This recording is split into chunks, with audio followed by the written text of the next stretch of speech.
Okay, today we're wrapping up Quench Your Own Thirst, and we're going to talk about nice to have versus need to have. Tomorrow we have drinks on the deck at 5:30. We'll have probably order some pizza too. And then, Julie, you still have on Monday systems check, which will be is that the final one? It's, yeah, it would be considered the final one of the two that we were going to do. Okay, and then Alan's going to have lunch and learn with some contracts. So, and then, if you can believe it, we'll be rolling into October, the fourth quarter, which the fourth quarter may warrant a visit from one of our old friends to come speak at one of our business meetings. So we'll have to keep you posted on that. But let's get into it today. So obviously I'm a fan of beer, and I really love this book and story. And I thought that this lesson that's in the book definitely relates to any business. And two quick little stories. Was anybody a Boy Scout? Anybody completed an Outward Bound course or Knowles course or gone camping, been in the military? Everybody knows what Alpine cord is? You know, Alpine cord is just very thin cord that is universal, rip cord. It's what people use for tents, tying down their backpacks. It's very durable, it's easy to cut, and it's extremely light. And when you're camping or going to spend an extended amount of time in the woods where you can't re-ration or have supplies, on Outward Bound or Knowles courses, they give you a limited supply of cord. And you got to use this for all kind of stuff. We had it when I did my Knowles course. You use it to tie your tarp, tie up your sleeping bag, your backpack, and if you run out or you cut the wrong length and you're left with odd length pieces of rope, there's not a whole lot you can do with that. And in this book, Jim shares a story. He was an Outward Bound instructor for many years, and that's part of his philosophy about, you know, business and traveling. He's very, very frugal. But he realized that people were wasting this cord, and because they gave them all the cord they needed for the whole month, on the first day, they used it all. So on the next trip, he gave his campers half the amount of cord they needed to last 30 days in the woods.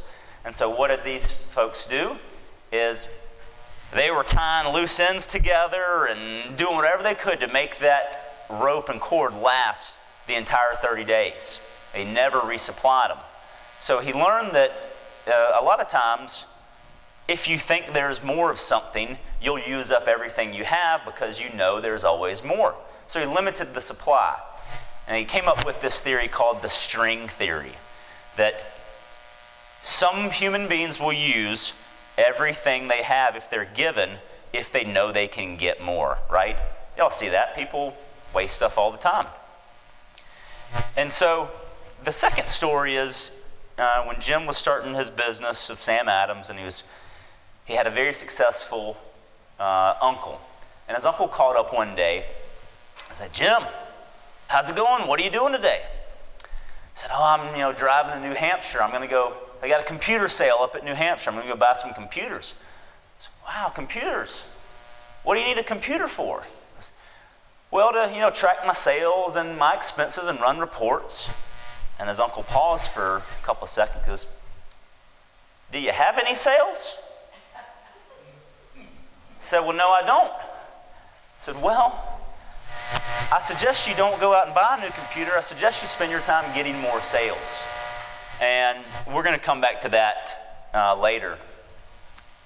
But it comes to the question of, how do you decide when you're running a business, is it a nice to have or a need to have? That's really, really tough today because there are so many distractions, so many choices. So we've got kind of a 3-point or 3 rules or philosophies to help business know to determine if it's a nice to have or need to have. One is don't risk what you have to get what you don't need. The other way of saying this is when I worked on our farm in college, one of the guys, Willie Lee, who if you ask Willie Lee, he'd probably say that he raised me. Willie Lee did not raise me. I did hunt a lot with Willie Lee, and he gave me some great advice. But the old saying is, a bird in the hand is what? Worth more than two in the bush. Well, Willie Lee would say, a bird in the hand is worth more than 1,000 in the bush. Like, God, Willie Lee, if there's 1,000 in the bush, I may want to go in there. I might be able to grab 2 or 3 more. But it's the same philosophy as a bird in the hand is worth more than 2 in the bush. And think of it this way. If you have existing or past clients, would you be better off spending your time and efforts trying to teach them how to refer business to you? They've already worked with you, as opposed to spending your time, money, and resources trying to attract folks you've never met before and haven't worked with. That's what retail businesses do all day long. You walk in a store and you purchase something from them, whether it's a car, it's clothes. They spend their first dollar trying to get you to come back to the store before they spend $1 on trying to attract someone that hasn't been to the store. One, because you get a lot more out of that dollar. The person's already had an experience. And secondly, that dollar you spend trying to attract someone you haven't met, you don't ever know if it's working until they actually come into the store. So you don't know what your return is. So if you've already got some clients, don't risk losing them to get clients that you don't already have. You may not need more clients. If you know how to work your own sphere of influence and people that you've worked with, they might be able to send you several referrals a year that could really pay you huge dividends. Next, I like this one a lot. This is tough, but don't hire until employees will pay for themselves, either in sales or cost savings day one. That's hard if you really need someone to help you do something right now. But you may be thinking about hiring an assistant or an office manager or a buyer's agent. Don't just hire someone so you have to work less. Hire someone that's going to at least pay for themselves. Don't just take on someone that's going to make you less profitable and increase your expenses. See if you can figure out a way that they can pay for themselves or at least reduce some of your costs. And this is a great one too. Never hire someone unless they raise the average. And it's not just hiring someone to work directly for you, but especially in real estate, is it a vendor? Is it a photographer? Is it a videographer? Is it someone to help you with your branding? Is it just someone to help you part-time? The goal is to not hire someone just to help you do it the way you've been doing it because it needs to get done. The goal is hire someone that can do it better than you. You know, if you're going to pay someone to help you with your business, if you can't take great photos and you can afford to pay someone to take incredible photos or shoot great video that's going to help you, if they can raise the average of what you're trying to do, then that may be a reason for hiring them. But don't hire them if they're just going to do the same thing you are, or worse, not do it as good as you are. Because you may just need to keep doing it yourself until you find someone that can raise the average. And this is what Jim's uncle said. I think this is great, and this is so true. You see it all the time. Plenty of businesses go broke. They all had plenty of computers. They went broke because they didn't have enough sales. Forget about the computers. Go get some sales. And I see it in the restaurant business all the time. You got to have all this stuff because what if people come in to sit down? They want to be comfortable. What if no one comes to sit down? I mean, restaurants turnover. So I read an article today about the little bakery at Lake Bottom Park. that's closing. And it didn't really say why people were raving about how great the food was, but I'd be willing to bet it's got to do with sales. That's what they said. Didn't have that Yeah, and that's tough. But look, the thing about it this way.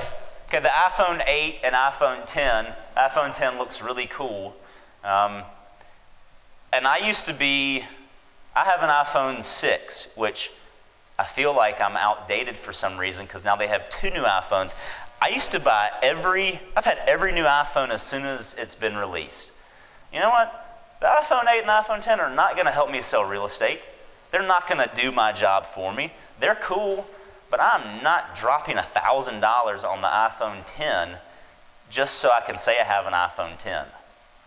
Especially when the software release that they just came out with, I can do exactly almost everything on my current phone that these new ones do. It'd be really nice to have an iPhone 10, but I don't need to spend that kind of money right now. So, hopefully this analogy will make sense. We've talked about it before in the past, is most people, and I'm guilty of this too, we spend more time planning our vacation than we do planning our business. But when you look at how people are traveling now, and you think about nice to have or need to have, when you're flying somewhere, who no longer checks bags, they just take carry-on? And in your carry-on bag, do you have only what you need, or do you have a lot of extra stuff just in case something comes up? I mean, it's pretty, you like barely have enough toothpaste, to get you through the trip because the airlines won't let you carry that much. So think about your business this way. As you're traveling, if you just pack a carry-on that you're going to stuff in the overhead bin, run your business the same way you travel, with just a carry-on bag. Take only what you need.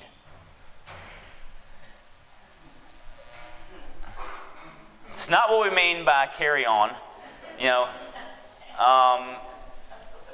They're just wearing the clothes on their back. But, you got to remember, we're in this business to make money. We're in this business to help folks too, but you're in business to earn a profit. So don't let the nice to haves keep you from earning a profit. It's really hard because we can get distracted. We want to have the most listings in a certain area. We want to sell the most homes in this category. Those are great goals, but if you're not earning a profit by doing that, you may want to kind of reevaluate what you need to do to earn a profit. And as you continue your systems check next week, think about what you need to have. What do you need to have to run a profitable business in 2018? Because the nice to haves will make you feel good, but it's the need to haves is what's going to help you be more profitable. If you can identify what you need, because I know you are reviewing everything you did this year to help you plan for next year. So reviewing that, hopefully you can focus in on what do you really need to have to be successful in 2018? And most importantly, what do you need to have to be profitable? And if there's something you think you need to have and it's not available here currently at Bickerstaff Parham, then let us know and we'll look into it. It may be something that we need to have. Alan and I may think it's a nice to have, and Julie definitely likes nice to haves. You want all the nice to haves, but in all seriousness, when you're running a business, you gotta learn how to separate those two. And if you can learn to do that, I know you can be very profitable in 2018. I appreciate y'all being here this morning. Thank y'all.